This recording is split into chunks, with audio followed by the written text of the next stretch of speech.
We're finding out more about the sustainability of the Hamilton waterfront, the industrial waterfront, with Larissa Fenn from Hamilton-Oshawa Port Authority. So we've heard a lot this morning about how, the traffic here takes traffic off the roads. That's environmentally responsible. But you also have a duty to the land, air, and water around here.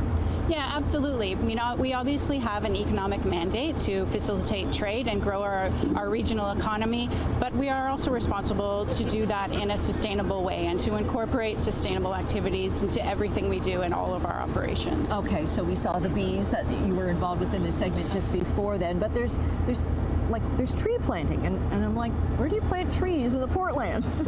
We have a whole variety of sustainability initiatives that we're involved in, and some of them are naturalization at Sherman Inlet and at other places across the Portlands where we can preserve those natural spaces, but also things like solar panels and energy efficient lighting and electrifying our fleet. Our harbor master's office, for example, are driving electric trucks now. So there's a whole range of initiatives that we take on. Also seeing, because there is so much asphalt and pavement here, rainwater recovery's got to be a big thing. Yeah, absolutely. Oil grit separators and catching that rainfall to make sure that it's dealt with appropriately before it is returned to the harbor. Mm-hmm. Think about what the harbor was just a few decades ago. Randall Reef. We are almost in the final stages now. So this, I understand, that's a federal government project. Yeah, absolutely. It's a partnership project led by the federal government, but with partners from all around the harbor, municipal and ourselves and Stelco, and it is in the final stages. The perimeter walls and the sediment has gone into the containment facility, and the next step is the capping of it, and when it's done it will actually be usable port land. So part of the unloading of sugar for the new sugar refinery will take place at Randall Reef.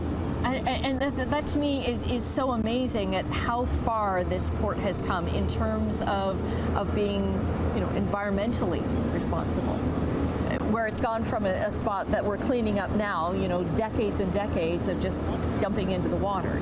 Yeah, absolutely. I mean, from many decades ago, that became one of those pollution hotspots within the Great Lakes, and I think it should be a point of pride for everybody in Hamilton that we'll be able to be off of that list. It will be usable port lands, and it will really improve the water quality in the harbor. Mm-hmm. What's a sustainability piece that most people driving past here or driving along the Skyway Bridge wouldn't realize?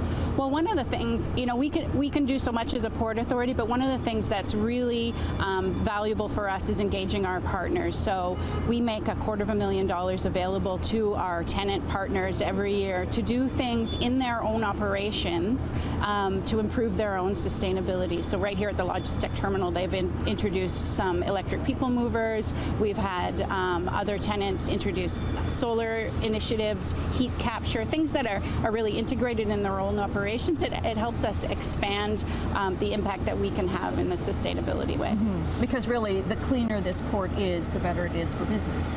Yeah, absolutely. Businesses want to be in a part of a port community and a port ecosystem that is sustainable, that aligns with their corporate values, and so the better we can operate as a community and as a port environment, the better it is for everyone.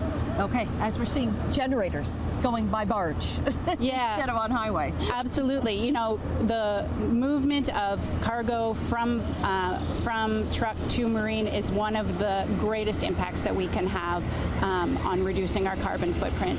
Marine is by far the most environmentally sustainable mode of transportation, so the more we can do to make that shift, the better. Okay, thanks very much, Larissa from HOPA. We are going to have more as we take you behind the gates this morning at the Hamilton waterfront.